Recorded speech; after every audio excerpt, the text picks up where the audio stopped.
بسم الله الرحمن الرحيم. ازيكم يا جماعه؟ عاملين ايه؟ ان شاء الله تكونوا بخير. النهارده بقى عندنا فيديو جديد في سلسله كورس نيكست، طبعا الادفانسد. زي ما احنا شرحنا في الفيديوهات اللي فاتت، لو انتم متابعين خلاص بقى بدأنا ندخل في الباك اند وتعاملنا مع الداتا وعرفنا ازاي ان الداتا تروح معانا على السيرفر والكلام ده كله. النهارده بقى فيديو النهارده هو عملي ومهم جدا، لان هو ديت نقطه في، او يعني زي ما بنقول كده نقطه في بحر، في مشروع، في اي مشروع عامه بينزل لارض الواقع. وهي برضو صفحة مهمة جدا في أي موقع بيتعمل، أو أي ويب سايت بيتعمل وينزل للبرودكشن عامة أو كده، أو لأي عميل أو لأي كلاينت هيجيلك. طبعا أي ويب سايت بيكون محتاج الحاجة دي، ألا وهي صفحة اللوجن وصفحة الريجستر. كده كده اي ويب سايت عندك لازم يكون ليه يوزرز بيستخدموه، وكل يوزر لازم يكون ليه اكونت. اول ما اليوزر يدخل عندك على الاكونت او عزل على الويب سايت لاول مره، طبعا لازم يعمل ريجستر بالايميل بتاعه. طيب ايه بقى اللي بيحصل في عمليه الريجستر دي؟ اللي بيحصل في عمليه الريجستر ان اليوزر بيدخل الاسم والايميل والباسورد بتوعه، وبعد كده يبدا يدخلوا معانا على الويب سايت ويتبعتوا للداتابيز ويتخزنوا في الداتابيز، عشان طبعا لما يجي يعمل لوجن بعد كده يبدا الداتابيز دي، يبدا احنا بقى نتشيك هو فعلا اليوزر ده موجود عندنا ولا لا. لو موجود خلاص يعمل لوجن عادي، لو مش موجود لا نقول له انت لازم تعمل اكونت جديد، وهكذا. تمام. فديت اللايف سايكل بتاعت اليوزرز لما يجي داخلين عندنا على الويب سايت. يبقى احنا عندنا فعلا ان صفحه اللوجن وصفحه الريجستر دول صفحتين مهمين جدا في عمليه بناء الويب سايت بتاعنا. النهارده احنا هنشتغل على صفحه الريجستر. هنبدا نعرف ازاي احنا ممكن اصلا نبعت داتا على الداتابيز بتاعتنا بتاعت اليوزر لاول مره. فنقول بسم الله ويلا بينا.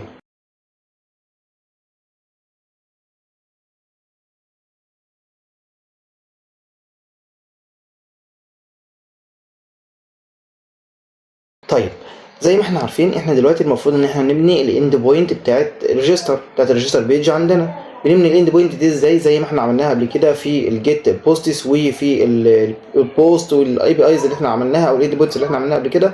ان احنا بندخل طبعا على السورس، منها على الاب، وبعد الاب بندخل على الاي بي اي، الفولدر اللي احنا عاملين فيه الاي بي اي. طبعا جوه الاي بي اي ديت احنا اصلا عارفين ان نيكست ماشيه الفولدرز ديت، هي بالنسبه لها ديت يو ار ال. تمام، يعني احنا اصلا لما نيجي ندخل على الاي بي اي ده، او لما نيجي نجيب الداتا من على البوست مان او الاي بي اي دوج ايا كان، طبعا احنا بندخل على لينك او على دومين. فالدومين دوت او يو ار ال، فاليو ار ال دوت بيتبنى طبعا على الفولدرات اللي احنا بنعملها. طيب انا دلوقتي عايز اعمل بقى فولدر خاص باليوزرز بتاعتي، عشان طبعا اعمل فيه صفحه الريجستر، وعشان اعمل فيه صفحه اللوجن، وعشان اعمل فيه كل الحاجات اللي هتكون خاصه باليوزرز. تمام. فانا طبعا هاجي هنا كده على الفولدر اللي هو جواه الاي بي اي، هاجي ابص الاقي جواه فولدر اسمه بوستس. انا كده بالنسبه لي البوستس خلاص مهمتها انتهت عندي. انا دلوقتي المفروض ادخل على اليوزرز، فهعمل طبعا فولدر جديد جوه الاي بي اي دي، هعمل فولدر جواها جديد واسميه مثلا يوزرز، عشان ابني جواه الاند بوينت كلها الخاصه باليوزرز. تمام. طبعا هعمل بقى البوستس دي خلاص، هي عندي طبعا جوه الاي بي اي ديت، هي عندي البوستس واليوزرز. جوه اليوزرز انا هعمل برده فولدر جديد خاص طبعا بالريجستر، فهكتب كده جواها ريجستر. ده فولدر ريجستر جوه اليوزرز. اليوزرز دي جواها ريجستر. الريجستر هيكون بقى جواها الفايل اللي احنا بنبني جواه الكود بتاعنا، اللي هو طبعا بيكون اسمه راوت دوت تي اس. تمام. ده الفولدر اللي احنا طبعا، او الفايل قصدي، اللي احنا بنبني بقى جواه الكود بتاعنا.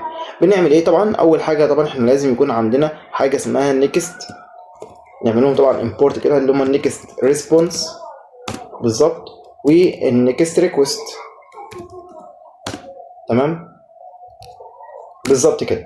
دولت اول حاجتين طبعا لازم يكونوا مبنيين معانا. بعد كده نبدا نبني الفانكشن او الميثود بتاعتنا. طيب احنا دلوقتي عندنا الريجستر. الريجستر دي ايه اللي بيتم فيها؟ اللي بيتم فيها ان اليوزر بيدخل الداتا بتاعته، والداتا بتاعته بتتبعت للسيرفر او بتتبعت للداتابيز. يعني ايه؟ يعني ميثود ايه بالظبط؟ يعني بوست ميثود، لان اليوزر طبعا بيدخل الداتا بتاعته والداتا بتاعته بتتبعت للسيرفر. يعني من الاول من الاخر هي ايه؟ بوست ميثود. تمام. طبعا احنا بقى نبني البوست ميثود بتاعتنا. نبنيها ازاي؟ بنعمل لها طبعا اكسبورت كونست. تمام. وطبعا نعمل البوست كلها كابيتال، عشان طبعا نيكست تعرف ان ديت بوست ميثود.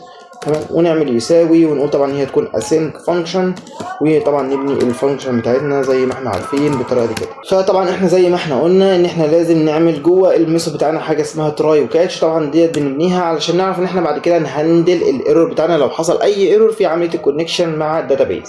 طبعا في الكاتش ديت خلينا نخلص الاول لان موضوعها بسيط. طبعا بنعمل هنا كده ريتيرن، بنعمل هنا كده ريتيرن لحاجه اسمها نيكست ريسبونس دوت جيسون. تمام. جوه ديت بنعمل طبعا مسج جواها، المسج ديت بنكتب طبعا هنا كده مسج. تمام. المسج دي بتكون طبعا عباره عن internal server error. تمام. وبيكون طبعا الستاتس كود بتاعها بيكون طبعا كام؟ 400. تمام. فيبقى احنا كده بالنسبه لنا ان الكاتش ايرور بيكون كده مهمته انتهت عندنا، وامره بسيط وسهل جدا. بعد كده بندخل بقى على تراي هي طبعا هي اللي فيها الشغل كله. بنعمل ايه؟ اول حاجه طبعا احنا بنجيب الداتا اللي اليوزر بيدخلها. الداتا اللي اليوزر بيدخلها ديت زي ما احنا شرحنا برضو قبل كده في البوستس او في الاند بوينت بتاعت البوست، ان هي بتجيلنا من خلال الريكوست. بتجيلنا فين؟ بتجيلنا طبعا هنا كده في الارجيومنتس اللي بتبقى موجوده جوه الفانكشن بتاعتها. طبعا بنعمل هنا كده ريكوست، ونقول ان الريكوست دوت من النوع او من الطيب اللي هو اسمه النكست ريكوست، اللي النكست بتوفره لنا، اللي النكست سيرفر بتوفره لنا، اللي احنا اصلا عملنا له امبورت فوق هنا كده. هاجي هنا بقى اقول له ان انا عايز الداتا بقى اللي اليوزر بيدخلها، اللي احنا قلنا ان هي موجوده فيه او بتتبعت فيه الريكوست ده. هقول له ان انا عايز اخزنها مثلا في كونست، وليكن مثلا متغير اسمه بادي. البادي دوت هيكون هعمل له طبعا هنا كده اويت، وهقول له ان انت هيجي لك الداتا بتاعتك من الريكوست، او هتاخد الداتا بتاعتك من الريكوست دوت جيسون عشان تتحول طبعا لجيسون، وبكده يكون الداتا بتاعتي هتتخزن في المتغير او الفاريبل اللي اسمه بادي. بس زي ما احنا عارفين ان احنا لازم نديلها الطيب، والطيب اللي احنا بنعمله هنا بيكون من حاجه اسمها دي تي او، زي ما احنا برضه شرحناها قبل كده في البوستس لو فاكرين. فهنعمل طبعا هنا دي تي او طيب جديد خاص بعمليه البوستس، او قصدي خاص بعمليه بالاند بوينت اللي هي بتاعت اليوزرز. فطبعا هندخل هنا كده على الفايل اللي اسمه طيب، هنبحث عنه كده اهو. طبعا هو مش لا، هو ما كانش هنا، هو كان في دي تي او، احنا عاملين اصلا فايل لوحده اللي هو دي تي او. هنيجي هنا كده وهقول له هعمل انترفيس جديده، انترفيس. تمام. الانترفيس دي تكون طبعا هعمل اي كابيتال، عشان انا بحب زي ما قلت لكم قبل كده ان انا اميز الانترفيس بالاي كابيتال اللي في الاول عن الطيب اللي بتكون تي كابيتال في الاول. واقول له مثلا ان احنا هنا هنسميها مثلا ريجستر يوزر دي تي او، ريجستر يوزر دي تي او. تمام. ونبني طبعا الانترفيس بتاعتنا. الداتا اللي اليوزر هيدخلها دي هتكون عباره عن ايه؟ هتكون مثلا عباره عن يوزر نيم. اليوزر نيم ده طبعا لازم يكون من نوع سترينج.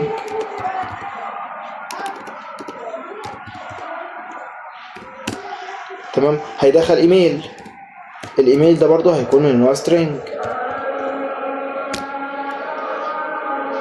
وطبعا هيدخل باسورد، والباسورد طبعا هيكون من نوع سترينج.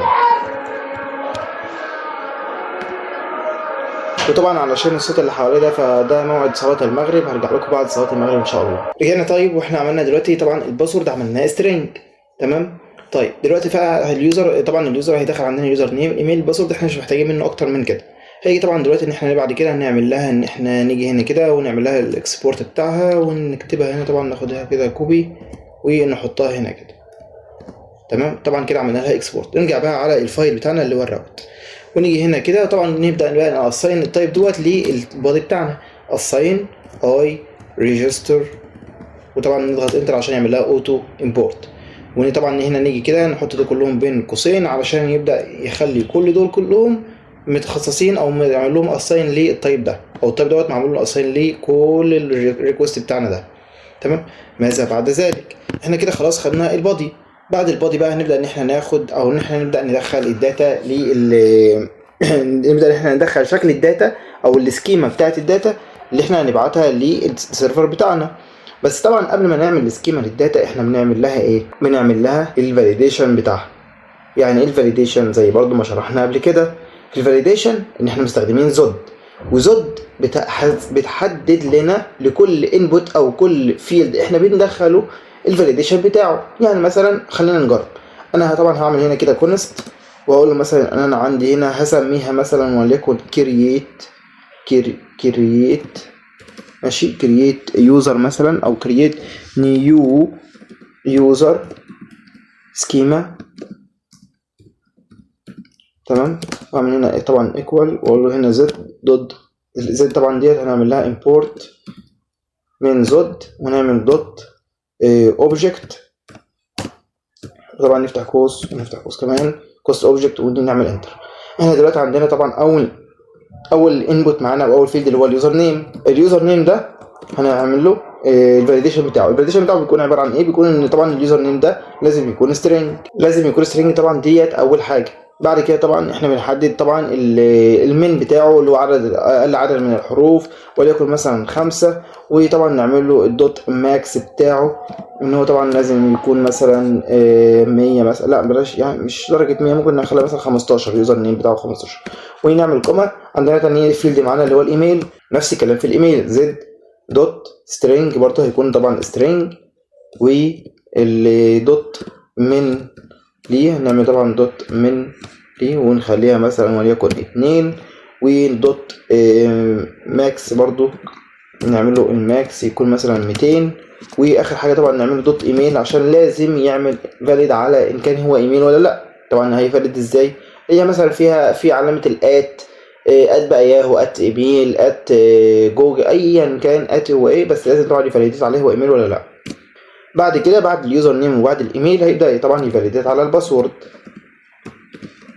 الباسورد طبعا هيكون زد دوت سترينج برضو، لان هو لازم يكون طبعا سترينج. طبعا سترينج طبعا تشمل الارقام والحروف والكلام ده كله. ونخلي مثلا اقل عدد من الباسورد يكون وليكن برضو خليها 6 بقى. ماشي كده احنا عملنا فاليديت او عملنا سكيما للفاليديشن من زد على الانبوتس بتاعتنا. هناخد طبعا الفاليديشن ديت بقى ونبدا ان احنا نتشيك عليها. بس طبعا قبل ما نتشيك عليها نشوف، نعمل طبعا كونست ونكتب هنا كده فاليديشن اللي هو المتغير بتاعنا فاليديشن. وطبعا نقول له ايكوال هنا كده ان احنا نعمل ان الكرييت نيو يوزر سكيما فاليديشن ديت اللي احنا عاملينها دوت سيف بارس اهي، ونحطها جواها كده اللي هو البادي عشان نقول له تشيك على الداتا اللي جايه من البادي في الفاليديشن اللي احنا عاملينه دلوقتي. والله بقى نعمل كده بقى، والله لو الفاليديشن بتاعنا ده، لو الفاليديشن بتاعنا ده دوت سكسس، بس طبعا انا عايز انفيها، يعني مش هقول بقى لو نجح، لا انا هقول له لو فشل، فانا طبعا هقول له دوت سكسس وانفيها. تمام، اللي هي علامه التعجب اللي احنا حطيناها في الاول دي طبعا بتنفي الجمله بتاعتي او بتنفي الكونديشن بتاعي اللي هو الشرط بتاعي. انا بقى اقول له هنا دلوقتي لو الفاليديشن بتاعي دوت ما نجحش، يعني لو الفاليديشن دوت ما اتحققش، هعمل طبعا ريتيرن واقول له نيكست ريسبونس دوت جيسون، واقول له ان انا عايز اكتب له مسج، بس ارجع له المسج اللي هتجي لي من الفاليديشن. فانا طبعا هقول له هنا كده افتح طبعا القوس واقول له هنا كده ان المسج بتاعتي هتكون عباره عن اللي جايه من الفاليديشن، المسج اللي جايه من الفاليديشن دوت ايرور، اللي هو الايرور اللي هيجي لي. طبعا انا ممكن اعمل زي ما احنا قلنا كده، ممكن نعمل كاستم مسج، وممكن اخلي المسج اللي هتجي لي من الزود اوتوماتيك، او اللي الزود عاملها لي اصلا اوتوماتيك اخليها هي اللي تظهر على طول. طب ده طبعا اللي انا بعمله هنا كده دوت ايشوز واري طبعا عشان اخد منها اول ايتم هيجي لي او اول عنصر، واكتب له هنا دوت مسج عشان اوصل للمسج بتاعتي. تمام، وهنا طبعا هيكون الستاتس كود بتاعها، الستاتس كود هيكون طبعا برضو 400. واعمل طبعا فورمات للكونديشن بتاعنا، وبكده تكون كل حاجه تمام بالنسبه للفاليديشن. طيب ايه اللي بعد، ايه الخطوه اللي جايه بعد كده؟ طبعا انا خلاص هنا كده خلصت الفاليديشن. الخطوه اللي بعد كده انا خلاص دلوقتي جبت الداتا اللي اليوزر دخلها، رحت عملت سكيما عشان اتشيك عليها من الداتا ديت، وفعلا خدت هنا الداتا اللي اليوزر دخلها وعملت هنا وخزنتها في الفاليديشن، وعشان اعمل التشيك عليها. وبعد ما عملت التشيك عليها قلت له والله لو الفاليديشن بتاعي مش متحقق فرجع له الريسبونس ده. طب لو متحقق بقى هنبدا نعمل الخطوه اللي بعدها. الخطوه اللي بعدها عباره عن ايه؟ انا خلاص دلوقتي بيانات اليوزر بقت معايا في ايدي وجاهزه. طيب انا دلوقتي المفروض ان اليوزر ده بيسجل لاول مره. طب انا ايش ضمني او ايه اللي ضمني ان اليوزر ده اصلا الايميل بتاعه او اليوزر ده ما عملش لوجين قبل كده اصلا، او ملوش اكونت عندي قبل كده اصلا؟ فانا لازم اتشيك هل اليوزر ده، وخد بالك علشان الحاجات دي التفاصيل دي مهمه جدا، التفاصيل دي مهمه جدا. انا لازم دلوقتي ابدا افكر هل اليوزر ده فعلا موجود عندي ولا لا؟ ما يمكن هو اصلا ليه اكونت عندي، فلازم ابدا اتشيك. انا خلاص خدت الداتا بتاعته، ابدا اتشيك على الداتا دي. فهكتب هنا كونست يوزر مثلا عشان احط فيه الفاريبل، واقول له مثلا ان انا عايز البريزما، ان طبعا لازم اكتب طبعا اويت، واقول له ان البريزما دي طبعا اعمل لها امبورت دوت يوزر اللي هو التيبل اللي احنا عاملينه زي ما احنا متفقين دوت فايند يونيك، فايند يونيك بالايميل بقى. احنا نجيب دلوقتي اليوزر ده بالايميل بتاعه. تمام، هتقول لي الايميل يونيك، هقول لك الايميل يونيك. ولو فاكر واحنا في الفيديو اللي عملنا فيه المودلز هتيجي تبص ان احنا عملنا الايميل بتاع اليوزر عملناه يونيك، وبالتالي فهو اقدر ان انا استخدم هنا فايند يونيك. تمام. اقول له بقى هنا كده وير ان الايميل بتاع اليوزر ده يكون هو نفسه الايميل اللي موجود فيه البادي دوت ايميل. طبعا البادي ديت اللي هي واخده الداتا اللي اليوزر كتبها لي. تمام. انا كده خزنت خلاص الجيت يوزر بالايميل بتاعه، وخزنته في الفاريبل اللي هو اسمه يوزر. هقول له بقى لو طبعا اليوزر ده، هقول له اف يوزر، لو اليوزر ده موجود عندي ارجع له بقى مسج اقول له ان اليوزر ده اصلا اوريدي موجود عندي، مش هينفع ان انت او الايميل ده طبعا انا جبته طبعا بالميل، فانا هقول له ان الايميل بتاعك دوت اصلا موجود عندي، وبالتالي اليوزر ده موجود عندي، فما ينفعش طبعا ان انت تعمل ريجستر. انت لا اما دلوقتي تعمل لوجين لا اما تعمل ايميل جديد تاني خالص. تمام. فاقول له طبعا هنا نيكست، هقول له طبعا ريتيرن، واقول له نيكست ريسبونس دوت جيسون، واقول له طبعا هنا المسج بتاعتي هتكون عباره عن ان انا بقول له ثانيه سوري مسج. تمام. هتكون عباره عن ان انا بقول له نعمل بس هنا كده، اقول له مثلا this user او this user مثلا is already existed. تمام. وطبعا اقول له هنا كده ان الستاتس كود بتاعتي، الستاتس كود هتكون عباره عن 400. بس كده. انا دلوقتي بقول له ان لو اليوزر ده فعلا موجود عندي لا ارجع له ايرور، لان هو لازم يعمل ايميل جديد، لان ده يوزر اصلا المفروض ان صفحه الريجستر بتعمل لي يوزر جديد. خلاص انا دلوقتي عملت التشيك وتشيكيت على الفاليديشن وتشيكيت فعلا اليوزر ده موجود عندي ولا لا. خلاص انا كده بقى وصلت للمرحله النهائيه بتاعتي. المرحله النهائيه بتاعتي ان انا ابدا اقول له بقى ان انا لازم ابدا اخلص ان اليوزر ده بتاعي فعلا هو الداتا بتاعته اللي مدخلها لي صح، واليوزر فعلا مش موجود عندي في الداتابيز، فهو بالنسبه لي هو يوزر جديد. دلوقتي بقى خلاص ابدا ان انا ابعت الداتا ديت للداتابيز زي ما احنا متعودين في عمليه البوست في اليوزر، في البوستس قصدي. دلوقتي هنيجي برضو نكررها في اليوزر. هنعمل طبعا كونست، وهقول له هنا كونست مثلا نيو يوزر على السن دي طبعا اليوزر الجديد بتاعي نيو يوزر داتا مثلا. هقول له هنا كده اويت بريزما دوت يوزر دوت كرييت. تمام. وافتح القوس والقوس الثاني وابدا اقول هنا كده ان الداتا اللي هيدخلها لي هتكون عباره عن يوزر نيم. اولا طبعا اليوزر نيم ده هيجي من البادي دوت يوزر نيم، وبعد كده يدخل الايميل، والايميل طبعا هيكون جاي لي من البادي دوت ايميل، وطبعا هيدخل بعد كده الباسورد، والباسورد طبعا هيكون جاي لي من البادي دوت باسورد. تمام. ويبقى كده كل الداتا بتاعت اليوزر دخلت عندي، وفعلا انا دلوقتي الداتا بتاعتي جاهزه ان البريزما تبدا تبعتها لي على الداتابيز. هاجي هنا طبعا كده وهقول له ان انا بقى خلاص اعمل هنا كده ريتيرن للريسبونس بتاعي للنكست ريسبونس دوت جيسون. تمام. واقول له طبعا ان انا عايز دلوقتي ابعت في الريسبونس بتاعي النيو يوزر داتا، وان الستاتس كود بتاعتها الستاتس كود اللي هيجي لي يكون 201 لان created successful. تمام. اليوزر ده created successful. تمام. بس كده بالنسبه لي كده كل حاجه تمام. فاضل دلوقتي ان احنا نرن السيرفر ونتشيك فعلا هل كل حاجه دلوقتي سليمه ولا لا. هاجي هنا طبعا كده واقول له ان بي ام run dev واعمل انتر، وافتح طبعا اي بي اي دوج على ما السيرفر يفتح واشوف. طبعا هو خلاص السيرفر بتاعي بقى جاهز اهوت. تمام. هو طبعا بيعمل ستارتنج وخلاص هيبقى جاهز دلوقتي، والاي بي اي دوج خلاص فتح معايا. بس انا طبعا هاجي هنا كده واقول له ان في الروت ديت انا عايز اعمل طبعا فولدر جديد، فانا عايز اشوف هنا كده لو نعمل اد فولدر، وهسمي الفولدر دوت مثلا بوستس عشان يبقى خاص طبعا بالبوستس، وهعمل له طبعا سيف. فهاجي طبعا وهنقل طبعا كل الحاجات دي جوه البوستس لان دي طبعا خاصه بالبوستس، وهعمل طبعا فولدر برضو جديد واسميه بقى ايه يوزرز عشان طبعا تكون كل حاجه فيه خاصه باليوزرز. هاجي بقى طبعا جوه اليوزرز ده واعمل اد اند بوينت جديده، هاخد طبعا منها الدومين ده، اخد منها ده كله كده كوبي، واقول له ان انا هاجي هنا كده واعمل بيست، بس طبعا اخلي البوست ديت تكون يوزرز. تمام. واخلي ده طبعا بوست الموست بتاعتي تكون بوست. هاجي هنا طبعا اقول له في البادي اقول له هيكون رو، وطبعا هخلي ديت تكست، هخليها ابلكيشن جيسون، وهاجي هنا كده واعمل قوسين واقول له هنا كده ان احنا عندنا اول حاجه هي اليوزر نيم. اليوزر نيم هيكون طبعا ما نخلي مثلا اي حاجه وليكن مثلا ويجو، ونعمل هنا كده الايميل هيكون برضو مثلا ويجو @gmail.com، ونيجي هنا برضو نعمل الباسورد بتاعنا،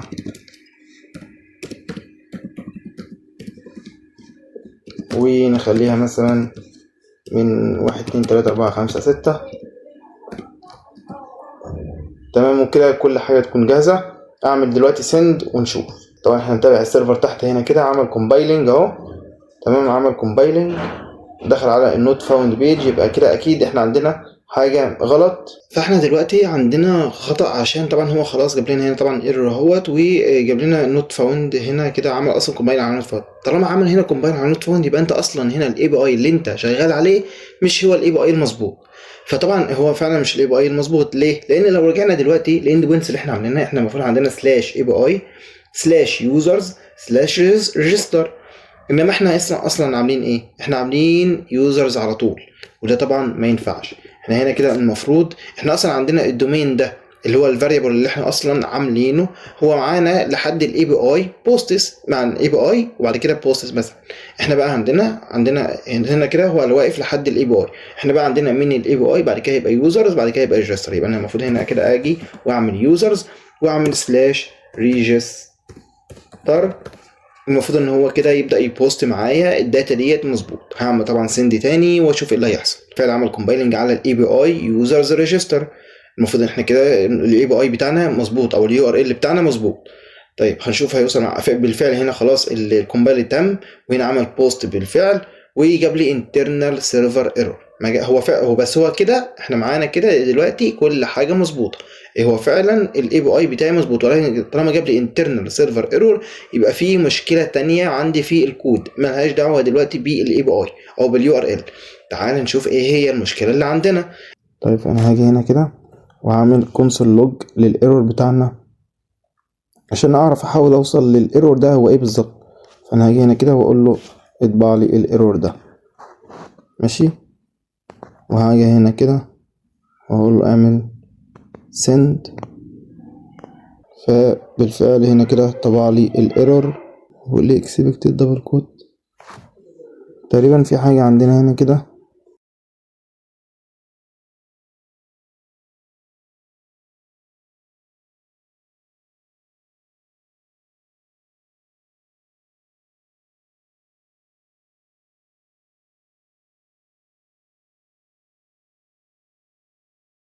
وهعمل send. قال لي هنا كده to small expected string. طبعا هو هنا عايز يعني مثلا ممكن تبقى هنا كده وليد اشرف. ولو عملت هنا كده send المفروض ان هو يعمل بوست معانا للداتا دي، وتبقى كده كل حاجة ظبطت معانا. خلينا نشوف كده هل فعلا ظبطت ولا لا. بالفعل هنا كل الداتا سمعت معانا واتبعتت. عارفين ان المشكله كانت معانا في ايه؟ المشكله كانت معانا ان هو هنا بيقول لي ان انت في الريكوست بتاعك او في الريكوست او في الداتا اللي انت بتكتبها كان ناقص دبل كوتيشن. فاحنا بس كانت عندنا المشكله ان احنا في عندنا حاجه هنا في الداتا اللي احنا بنكتبها طبعا ما كانتش محطوطه بين دبل كوتيشن، اللي هي مثلا كانت تكون مثلا باسورد. انا مش فاكر الصراحه هي كانت ايه، ولكن انا مسحتهم وكتبتهم من اول وجديد فبدا يظبط معايا. دلوقتي طبعا انا لو رحت عدلت ده مثلا وخليت دي مثلا شلتها وعملت مثلا وعملت مثلا احمد ياسر مثلا، وقمت جاي هنا كده في ديت وكانت مغير الايميل خالص وعملته احمد، وجيت هنا مثلا وسبت الباسورد زي ما هو وعملت سند. المفروض دلوقتي ان هو يعمل بوست ليوزر جديد تاني خالص، ويبدا ان هو يبعته لي على الداتابيس بتاعنا بالظبط كده. بعته لنا هنا نفس الايميل اللي احنا كتبناه باسم كل حاجه احنا عايزينها. طيب دلوقتي بقى انا عايز دي حاجات عايز اعمل. عندي مشكلتين عايز احلهم. اول مشكله معايا ان الباسورد لو جيت ابص دلوقتي هاجي ابص الاقي هنا مبعوت نفس الباسورد اللي انا كاتبه بالظبط، وده طبعا ما ينفعش. لان الداتا ديت لو اتشافت من قبل اي حد دخل على الداتا بتاعتي اخترقها كده هيعرف شكل الباسورد بتاعتي، وده طبعا ما ينفعش. كذلك برضو انا لو جيت هنا كده مثلا على التيرمينال دي، وجيت هنا مثلا وعملت npx بريزما ستوديو،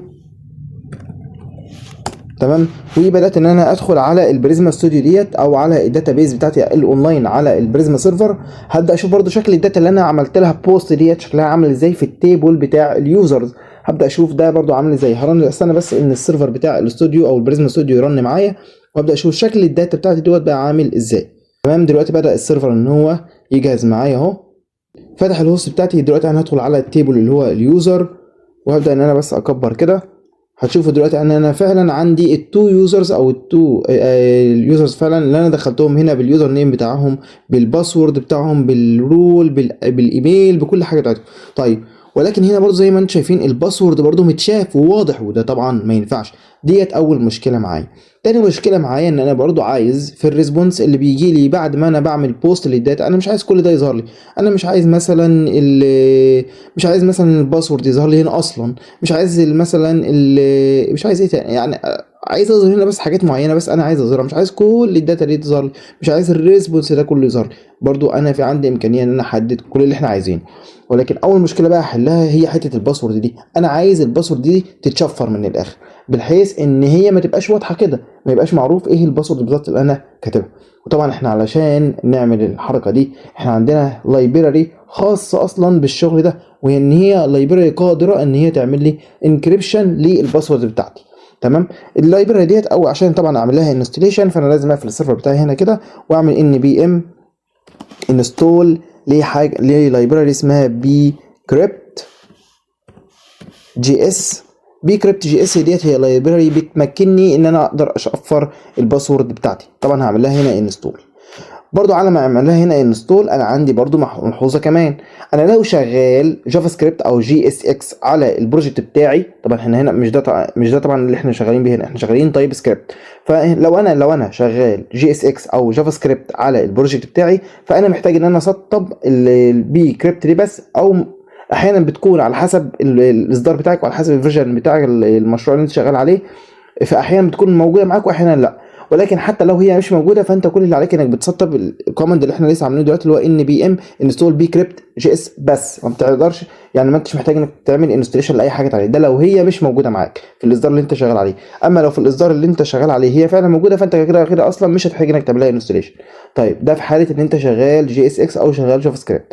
طيب لو شغال تايب سكريبت زي ما احنا شغالين كده، انت هتحتاج بعد ما تسطب ال npm انستليشن او ال npm اي بي كريبت جي اس ديت، بعد ما تعملها انستليشن هتحتاج ان انت تعمل انستول برضو للتايبس بتاعها. ازاي؟ برضو هتعمل npm انستول داش دي عشان تعملها في الديف ديبندنسز، وتعمل at types سلاش بي كريبت جي اس برضو، ويبقى انت كده عملت انستليشن للبي كريبت او التايبس بتاعتها. يبقى انت كده عندك البي كريبت موجوده عندك اهيت في الديبندنسز اهي، تمام، اتعمل لها انستليشن. ودلوقتي بعد ما يحصل الانستليشن ده هتيجي بالظبط كده التايبس بتاعت البي كريبت برضو اتضافت عندك علشان احنا شغالين بالتايب سكريبت. تمام كده احنا عملنا انستليشن للتو لايبريز بتاعتنا. دلوقتي احنا بقى مهمتنا ان احنا نبدا نعمل تشفير او نعمل انكريبشن للباسورد بتاعتنا. وده طبعا هنعمله ازاي؟ الموضوع مش محتاج شغل خالص، الموضوع سهل. احنا هنيجي هنا كده بعد ما خلاص عملنا تشيك على اليوزر، مش هنا، هيجي هنا كده، نيجي هنا كده بعد ما عملنا تشيك على اليوزر. احنا دلوقتي عايزين نعمل تشفير للباسورد دي، فاكتب هنا كونست سولت. تمام، ده مجرد فاريبل تسميه زي ما انت عايز تسميه، ولكن الاشهر يعني او المسمى الاشهر بتاعه بيكون سولت. تمام، وبعد كده هنا تعمل كده اويت، وانك عايز تجيب طبعا اللايبراري بتاعتك اللي هي بي كريبت. طبعا انت اول ما تكتبها كده هيجي لك هنا كده، فانت لازم تعملها امبورت، فهعمل لها امبورت. تمام، واكتب هنا دوت جنريت، طبعا جين سولت ديت هي جايه من جنريت سولت، فهعمل هنا كده جين سولت واكتب بس جواها 10. تمام، وبعد كده هبدا ان انا اعمل كونست فاريبل كده احط فيه الباسورد اللي ما هيتعمل له هاش، فهعمل كده هاشد باسورد. تمام، وهقول له ان انت هنا كده هكتب برضو اويت بي كريبت دوت، طبعا بي كريبت دوت هاش عشان ابدا اعمل هاش للباسورد بتاعتي. الباسورد بتاعتي ديت جاي لي منين؟ جاي لي من البادي دوت باسورد. تمام، ويعمل لها هنا كده كوما سولت علشان ابدا احدد لها الالجوريزم اللي انا عايز اعمل لها هاش بيه. تمام كده انا خلاص عملت هاشنج للباسورد اللي جايه لي من البادي. كده بقى انا مش محتاج ان انا ابعت بقى هنا البادي باسورد، لا انا كده محتاج ابعت الباسورد اللي خلاص اتعمل لها هاش. فانا هاخد ده كده كوبي واشيل بقى البادي دوت باسورد ديت خلاص، لان دي الباسورد الصحيحه بتاعتي. لا انا عايز بحط بقى الباسورد اللي معمول لها هاش اللي متشفره. فهاجي هنا كده واقول له بيست واحط هنا كده الهاش دي باسورد هي اللي هتتبعت في الفيلد اللي اسمه باسورد.